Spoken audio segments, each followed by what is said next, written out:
Hi, I'm Jeff, and welcome to another one of my videos where I take a look at all the new comic books coming out on either November 22nd or 23rd, 2022, and I ask myself the question, what one new comic book would I buy this week if I could buy just one book?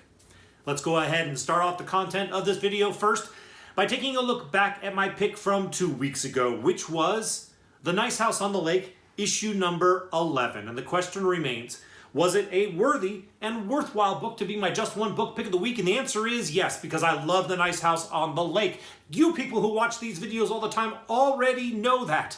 But it was good.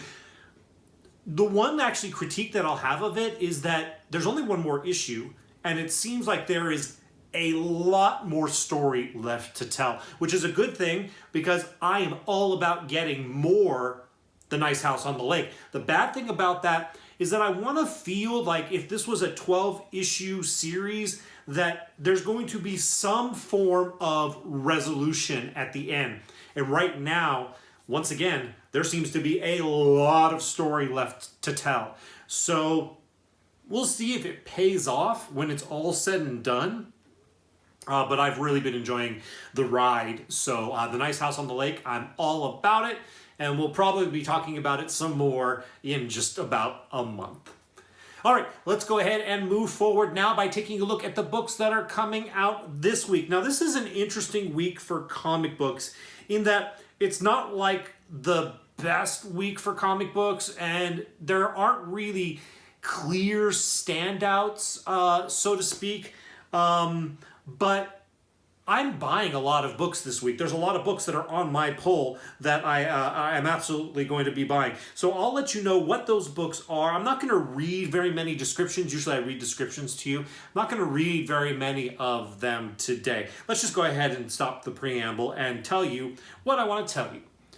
One of the books that I'm absolutely buying this week, and it is one of my honorable mentions, is The Department of Truth, issue number 22. This is from Image Comics, written by my guy, James Tynion IV, and art by Martin Simmons. Those of you who watch my videos know how much I like James Tynion IV and how much I like The Department of Truth. I think it's fantastic. This is the end of a story arc, so it's part of me is kind of like, oh, it's a great place to jump on because you're probably going to get a nice little pop cliffhanger type thing in the story, which might actually help get its hooks in you if you were interested in jumping on the book. The other side is it's the end of a story arc. It's not a great place to jump on if you're interested in. And I don't think if you're watching my videos that there's anything I can say to you to check out the Department of Truth at issue number 22 if you haven't already checked it out, because I've been talking about this book a lot over the past several months and years, I guess.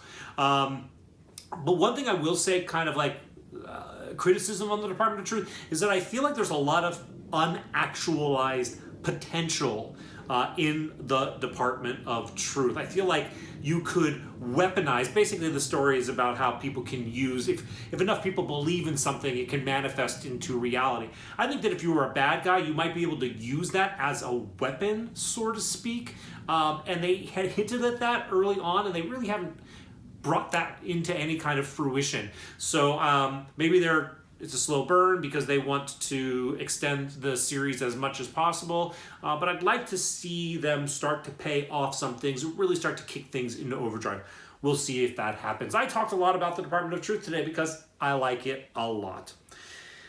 The next book I want to mention to you that is one I'm absolutely buying this week is 8 Billion Genies, issue number 6 from Image Comics, written by Charles Soule and Ryan Brown. If you haven't heard of this, you've been under a rock, because this was a book that a lot of people weren't paying attention to, that I was all over, I have to say.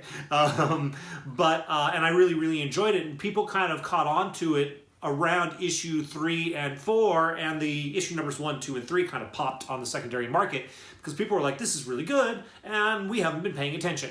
So I absolutely think it's still worth picking up at issue number 6. If you didn't pick up issues number 1 through 5, you totally can. There are plenty of second prints and third prints, and I think maybe even fourth prints of this. So you can pick it up and still get it for cover price if that is your interest.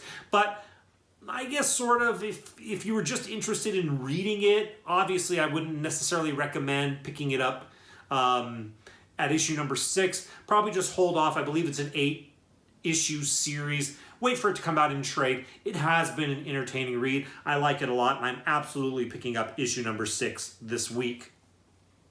The next book I want to tell you about is Image 30th Anniversary Anthology number 8 of 12, obviously from Image Comics. Now, this has been, obviously they're doing 12 of these. They're doing them monthly for this year, for this 30th anniversary of Image. And it's basically had little stories of popular things that they're doing and also previews of things that are coming. Well, the reason that I am all about this issue number 8 is because my guy, James Tynion IV, has a preview of his next Image title in this issue number 8. And I have mixed feelings about previews. I think it's kind of a cheap thing when people say, well, the first appearance of something is actually in preview in this other book and not in its actual first appearance in issue number 1. They're not wrong. If something appeared in a comic book and it predates in issue number 1 of something in form of preview, then yeah, I guess it's a first appearance and therefore collectible. But part of me is like, the first appearance, the one that people want, so the collectible item should really be issue number 1 of the actual series, not the preview.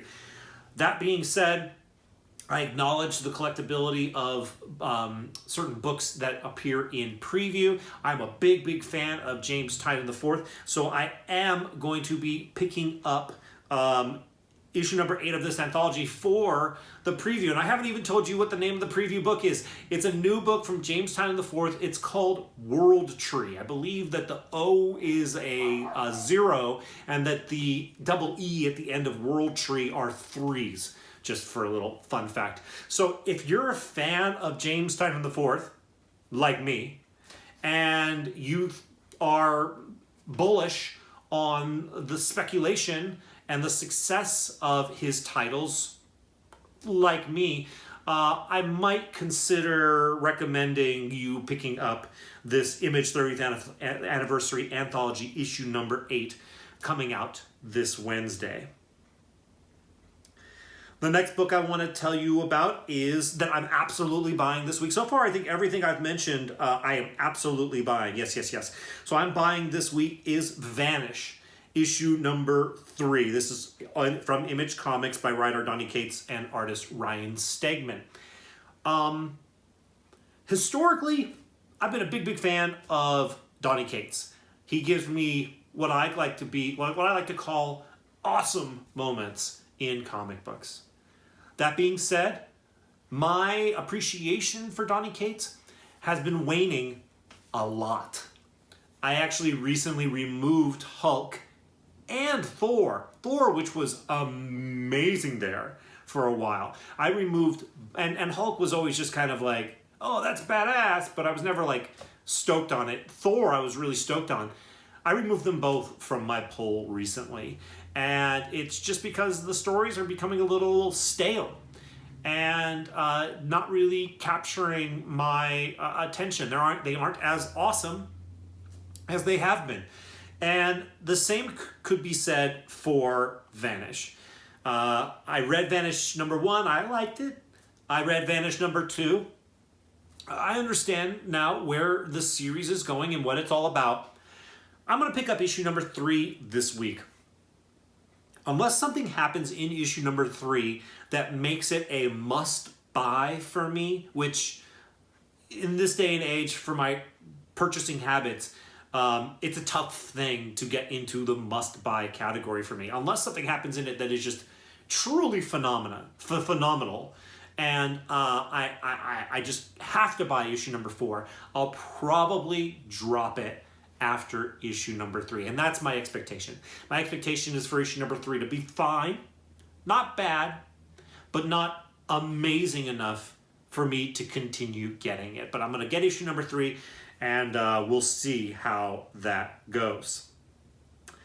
The next book I want to tell you about is Amazing Spider-Man, issue number 14 from Marvel Comics. Now, I'm not going to read the description, but what I am going to say is it's a dark web prelude. They're doing this whole kind of dark web crossover thing with Chasm, which is Ben Reilly. It actually could be pretty cool, and I'll mention that in issue number 13, it was the first appearance of Gold Goblin. Well, this issue is going to have the first appearance, and you'll see her on a couple of these variant covers. It's the first appearance of Hallows' Eve. This is a new, presumably a bad person. I feel like they kind of missed the boat by not having this book come out about a month ago before Halloween. I think having Hallows' Eve tie into the Halloween holiday probably would have been a smart way to go, but they missed it by about a month. But that being said, it is a first appearance, and there seems to be a lot of that happening in Amazing Spider-Man. It seems to me like the people at Marvel aren't dumb, and I think we all know that. And they know that Spider-Man is their most popular character, so they're trying to find ways to get people to buy Spider-Man comic books. And they do it a lot by putting Spider-Man in new costumes, kind of recycling characters into new versions with your Gold Goblin. And they also are trying to give you new characters like Hallows' Eve. Who knows what will happen with these new characters in the future, but I'm a little less enthusiastic about them these days because, wisely for them, not so great as collectors, they're doing it a lot.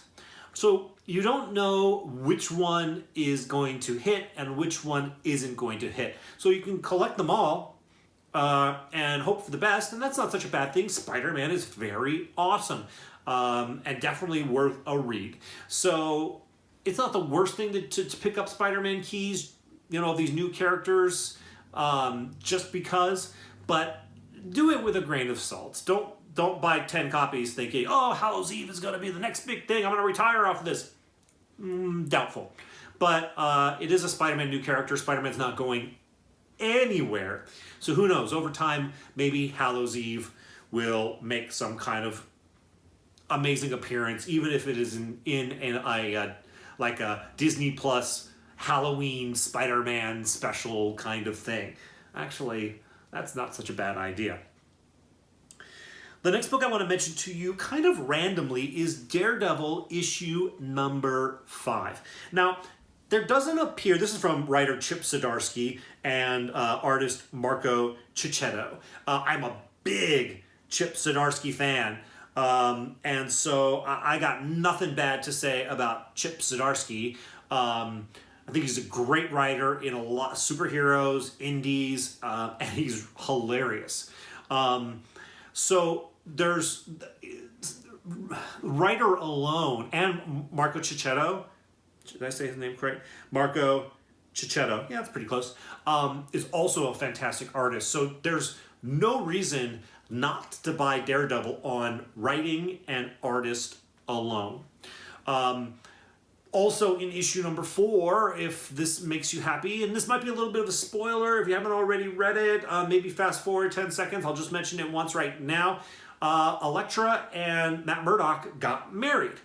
And so that happened in issue number 4, so that's kind of exciting. But now we're in issue number 5. So what's special about issue number 5? I don't know. What's interesting to me about this cover is that it's an homage of sorts to Daredevil issue number 21, I think it was, from the previous volume. I'll put the cover up here so you can see the difference. It's an homage to this, and this is the issue where Elektra became Daredevil. So I'm wondering if in this issue, issue number 5, if they're doing some kind of homage to it, because when Elektra became Daredevil, it's kind of like a new era. I wonder if this is going to be a new era of really embracing the two of them. Now that they've, the two of them,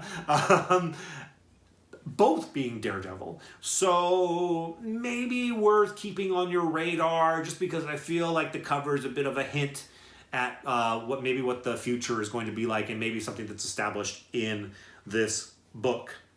And then finally, my final honorable mention for you today is DC vs. Vampires, issue number 11 of a 12-issue limited series, obviously from DC. It's from my guy, writer James Tynion IV. It also credits Matthew Rosenberg as a writer as well, which is interesting. His name is not on the cover, but maybe there's some kind of backup story in there, or maybe it's just incorrect. Regardless, this has been a series from DC and James Tynion IV. Once again, James Tynion IV is my guy.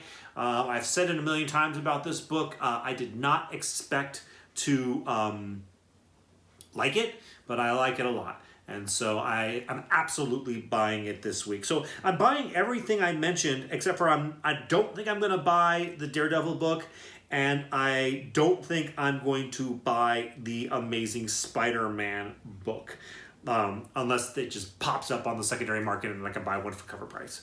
But I'll keep my eye out on both of them just in case something happens. But everything else I mentioned, I am buying. And of course, I will be buying the next book, the final book that I'm going to be mentioning in this video, because it is my just one book pick of the week. And that book is Once Upon a Time at the End of the World from Boom Studios. Here's the description. In this epic post-apocalyptic tale, Maceo and Mezzi have never met anyone like each other, and they'll need all the help they can get to survive a planet ravaged by environmental catastrophe. This epic trilogy, each issue overflowing with 30 story pages, spans a lifetime as philosophical differences tear at the threads holding Maceo and Mezzi together. Will they, and the earth beneath their feet, ultimately be torn apart? New York Times best-selling Eisner and Harvey Award-winning and Marvel flagship writer Jason Aaron launches his most ambitious creator-owned series to date, with the first of 3 unique artistic partners, Eisner-winning artist Alexandre Tefenkgi, to take on a vision of the end of the world that's brutal and nostalgic, whimsical and grounded, and ultimately timeless. Okay, those of you who watch my videos know I am writer focused. I have a deep appreciation for the artists of comic books, but I am writer focused. And we are talking about New York Times bestselling, Eisner and Harvey Award winning, and Marvel flagship writer Jason Aaron. Jason Aaron is no joke. You do not hear me talking about him very much in these videos, but I have a deep respect for him. I think he's really, really good. And the fact that he has this indie book coming out, I think it's just not to be ignored. I don't know how much it's going to cost. It might be a little bit more than $4. I don't see it here. It's the implying, I believe, that it's slightly oversized, but I think it's going to be totally worth it. It sounds like it's just a 3-part miniseries, so the commitment is really, really low. But the fact that it is from a well-established, kick-ass writer, Jason Aaron, and it's an indie #1, I would not hesitate at all to check this out. You like it, you pick up issues number 2 and 3, no fuss, no muss, you just read a great story.